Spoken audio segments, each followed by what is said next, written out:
Concurrent training. When we're talking about strength and conditioning and really talking about strength and conditioning, is there value, is there a benefit to doing both strength training and cardiovascular exercise, either concurrently, one after the other, or at the same time in a modality like CrossFit style exercise? Is there a detriment? Is it possible that by performing both strength training and conditioning concurrently, can we actually decrease performance? Today, we're going to talk about what it looks like to work with folks who want to do more. We're going to establish baseline terms so we understand what concurrent training means, especially in the context of the research. We're going to discuss that research. Does it affect people positively? Does it affect people negatively? Are there different groups who respond better to concurrent training? And we're going to talk about sports-specific training and then finally summarize as we prepare for the start of this two-part series, where next week we will talk about how to evaluate an individual athlete and better understand, does this person need more strength training? Does this person need more conditioning? Or maybe possibly, is this a person who's already doing both together who needs to maybe remove one of those modalities from their training program if they want to increase their performance? So when we're working with individuals who have extra time, the question is always, what should I be doing? If I have extra time above maybe what folks are able to do when they go to a CrossFit class or go to Orange Theory or go for a run or go to the gym and do bodybuilding or whatever they're currently doing, when they say, I have some extra time, where should my focus be? That can be a tough question for us to answer if we don't know a lot about that athlete, because we need to know essentially in that moment, is this an individual who would benefit from more conditioning? Is this an individual who would benefit from more strength training? Or sometimes we need to understand, is this person already very strong? And that maybe even if they're already strong, compared to everyone else in maybe the sport they're currently in, maybe there's still room to go. Or vice versa. Maybe this person is very conditioned. They're thinking, I can't get any better, but understanding where baseline values are at for their age group, for their sport, can maybe help understand that maybe we don't need to add extra strength training. Maybe that person still has some room to go on conditioning as well. So when we establish these baseline terms, we need to come from a same unified place when we talk about what is strength training and what is conditioning. And so among textbooks, among research, we can generally define strength training as a progressive, and that's a very key term there, a progressive resistance training program that seeks to increase the force output of muscle groups. Very basic, right? But can we put some objectivity to that? We sure can. That we're exercising muscle groups or using compound lifts, squats, deadlifts, presses, that sort of thing, working between 15 to 30 reps within all of our sets. So for example, 5 sets of 5, 25 reps, 7 sets of 3, 21 reps, so on and so forth. Getting somewhere between 15 to 30 reps of strength training, somewhere at or above 60% of our 1 rep max. So a number of different ways to get there, right? 5 sets of 5 at 60% of your max, that's strength training. 7 sets of 3 at 80% of your max, also strength training. 5 sets of 3 at 90% of your max, also strength training. And so although the percentages, the reps and sets differ, we're in that 15 to 30 rep range, and we're somewhere above 60% of our 1 rep max. What are the benefits there? They're very well known to us as physical therapists, increasing muscular, tendon, and ligament strength. We also get a lot of bone mineral density increase as well. All the stuff we want to see any human being do, which is why we promote resistance training to pretty much every individual we come across, especially if they're not already doing it. On the other side of the equation, what is conditioning? Again, a very vague definition here to start, but we'll get more objective. Cardiovascular exercise designed to improve aerobic power, anaerobic power, and lactate threshold, or to increase the preparedness for general activity. Now, breaking that down objectively, again, we can get there a number of different ways, and there are some parameters around time and around intensity, just like with strength training. We can check the box on conditioning inside of a week if we hit 300 minutes or more of low intensity exercise, what we might consider zone 2 exercise. Now that's going to be about 5 hours, right? 300 plus minutes. We know if we're willing to be a little bit more uncomfortable with our intensity, we can bump that intensity up and hit 150 minutes of moderate intensity in our zone 3 training region, or we can go really high intensity, something like maybe HIIT intervals or something like that, with 75 minutes of ultra high intensity conditioning at zone 4. So having some objective markers to know, are we actually doing strength training? are we actually doing conditioning is very, very important. Are there people out there who are doing strength and conditioning below those numbers? For sure. There are a lot of people on the elliptical who are probably barely in zone 2 heart rate. There are a lot of people going to the gym and pushing on machines who are probably nowhere close to 60% of their max.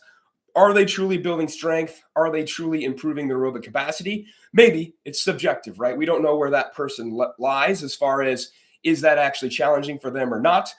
Some of those folks we know could be argued that they're wasting their time. Some of those folks are still legitimately building strength and aerobic capacity, though. But understanding those kind of cut points is really important. That helps us with our programming, and more importantly, helps us with our programming analysis. When someone comes to us and they show us what they're currently doing, we can then say, okay, I don't think you're lifting heavy enough for the strength training gains that you're hoping to achieve. And while you may be saying, I think my strength is plateaued, I think you need to do more strength training at a higher intensity. And the same thing goes for conditioning as well, right?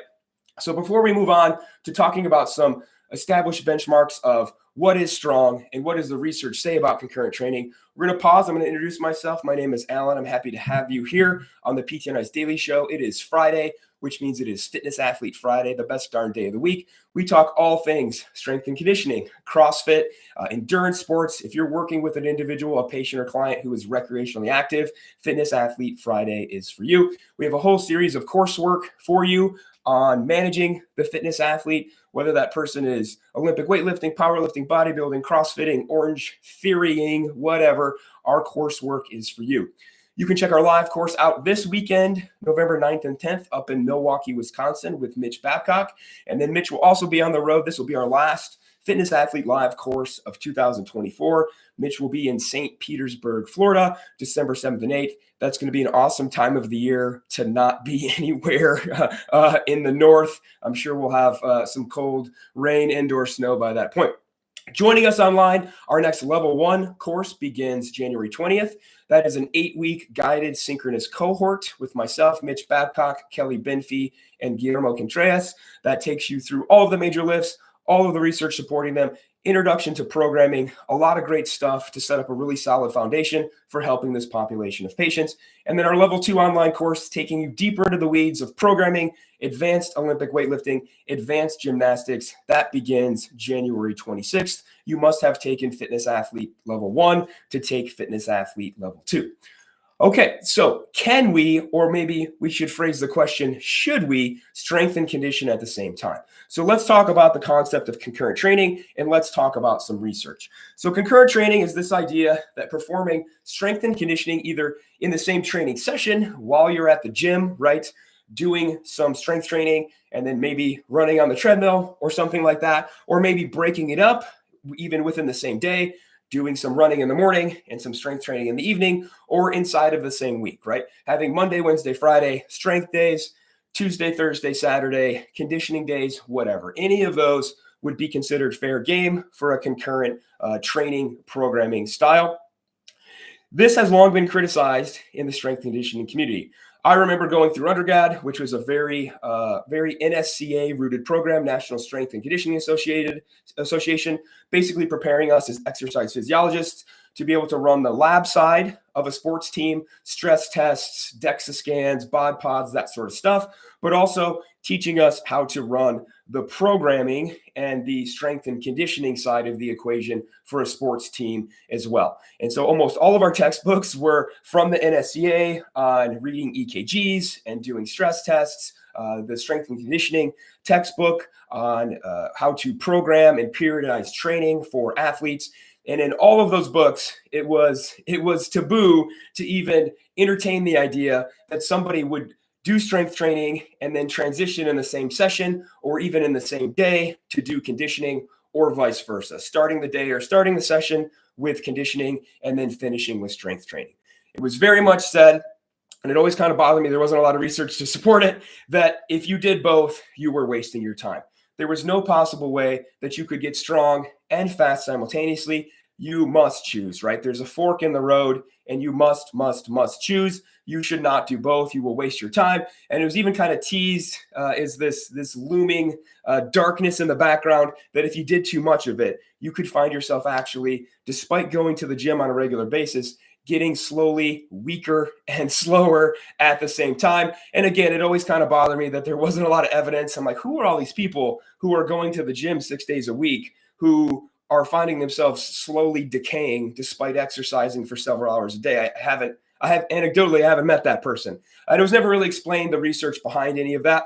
It was also never explained, what about people who are not on a sports team, right? What about regular people who only have a couple hours a week to exercise? How should they prioritize their training if we're saying they need to pick one? But we know that they need the benefits of both, right? We know that every human being needs to strength train regularly and condition regularly if they want to live a long and healthy life.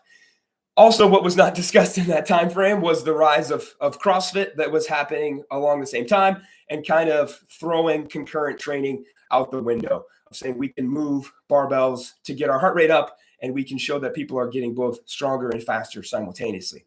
So what does the research actually say? What's great is that at least in the research, we have really outpaced textbooks. We have so much great research on this topic now. You can type concurrent training into PubMed and you could probably literally read articles until you died of old age. There are so many now, dozens and dozens and dozens a year coming out specifically on this topic. I'm going to highlight 3 that look at the idea of concurrent training with the general population. And then I'm going to highlight some that focus on the higher level professional sports, maybe elite athletes, so to say, population. And so a couple papers here, Monserda Villaro, sorry about that, 2023 from the Journal of Strength and Conditioning Research, looking at a population of what happens with hypertrophy and finding that those folks in this study who performed resistance training followed by high intensity interval training. And I think we need to stop here briefly and say high intensity interval training is sometimes how we train in CrossFit, but not always. A classic example of high intensity interval training is to max sprint on a treadmill for 30 seconds and then rest 3 to 5 minutes and do a couple sets of that. We certainly do that in CrossFit, but that's not all we do in CrossFit. CrossFit and CrossFit style exercise would be defined in the research as high intensity functional training, HIFT. So I think that's a very important delineation there. So this population, resistance training and high intensity interval training produces significant hypertrophy gains compared to traditional concurrent training, doing the strength training and then the conditioning, and producing more hypertrophy than just a group that only did resistance training and just a group that only did endurance training. Medeiros and colleagues from 2022, also the Journal of Journal of Strength and Conditioning Research, JSCR, looked specifically now at older adults, everybody in this study about 68 years old. They performed 3 sessions a week of 12 minutes of resistance training, followed immediately by 24 minutes of aerobic training. Everyone in the group, male, female, didn't matter, saw statistically significant improvements in a 1 rep max leg press, gait speed, timed up and go, 5 times sit to stand, and a step test. Amazing, amazing, amazing results. And then another study here looking at postmenopausal women, finding that concurrent training, again, strength training and conditioning together, saw significant improvements in 1 rep max bench press, 1 rep max leg press, and a 6-minute walk test compared to just folks in the study who either did just the strength or just the aerobic activity. And so it seems this body of evidence studying quote unquote regular people seems to have a really large benefit. Why is that? We could hypothesize that if these people were not doing their current style of exercise, that is concurrent training, they would be doing nothing, right? So they have nowhere to go but up. And so it seems like the research would support that for regular people, concurrent training appears to be an efficient way, a time efficient way to improve both strength and conditioning. And that's really essentially what CrossFit and CrossFit style exercise is arguing, right? This is a more efficient way to both improve your strength with resistance training and improve your aerobic capacity with conditioning to make you a person who's going to live a longer, healthier life. Now, what about athletes? What about people who are already doing a whole bunch of stuff? What about sport-specific training? A paper from Redmond and colleagues from this year, Journal of Strength and Conditioning Research, found that looking at a professional rugby team here, concurrent training significantly reduced performance across the competition season. And so digging into this paper and finding, trying to increase the intensity of these folks' strength training as they were out on the pitch for many hours a day, practicing and actually doing games, a lot of aerobic activity, trying to push the strength intensity in the gym at the same time seemed to both worsen strength performance, but also worsen actual game performance when they were out there actually doing the thing, playing rugby. So it seems the research would support for folks who are already doing a higher volume of activity, trying to add in more at the same time, especially at higher intensities, seems to be detrimental. What's the hypothesis there? Well, we know folks who are doing multiple hours of aerobic training or practice per day are going to have a lot of fatigue on board. So it's going to be probably not going to feel great to go in the gym and lift at ultra high intensities. And so with that fatigue on board, it makes sense that we should not expect to see a lot of top end strength gains in a competitive sports season. And the question they're being asked and answered is it really feasible to make a bunch of strength and power gains, maybe beyond baseline, while under so much aerobic load? And the answer appears to be no. That at least with that population, at least in season, we should consider that concurrent training can be detrimental, that we should intentionally block those people's training so that we know they're in season doing a lot of aerobic work. We should maybe back off the strength training, not to say stop entirely, but we shouldn't be trying to continually improve or expect improvements. So concurrent training, what's the research say? Where are we at? Again, with higher level athletes, knowing who needs extra strength and who needs extra conditioning is really important for us to find out, because it appears that if we try to just make people do more of both, it can have a detrimental effect on their performance. And that with those folks, we should be very careful about adding volume in, and we should be very careful of how we program it and add it into blocks or cycles so that we minimize the interference between those folks' strength training and their conditioning that's already in their programming, that they're already experiencing as part of their sport or activity. However, with general population individuals, especially folks who are deconditioned or only recreationally active, there doesn't really appear to be any sort of blunted effect on performance when simultaneously performing strength training and aerobic exercise. And so with these folks, again, if we took their concurrent training program away, they would be doing nothing. And so with those folks, we're really encouraging to continue doing what you're doing because it is working. Now, those folks may transition at some point, right, into a more competitive athlete, and that's a conversation for a different time, specifically for next Friday. So join us next Friday. We're going to talk about establishing some benchmarks of what is poor, what is good, what is great strength, what is poor, what is good, what is great levels of conditioning. How can we use those to stratify our athletes who are coming to us, who maybe know they have a weakness, want to see if they have a weakness, or otherwise just asking, what else should I be doing? We'll answer those questions next Friday. I hope you have a fantastic Friday. If you're going to be at a live course this weekend, enjoy yourself. Have a great Friday. Have a great weekend. Bye, everybody.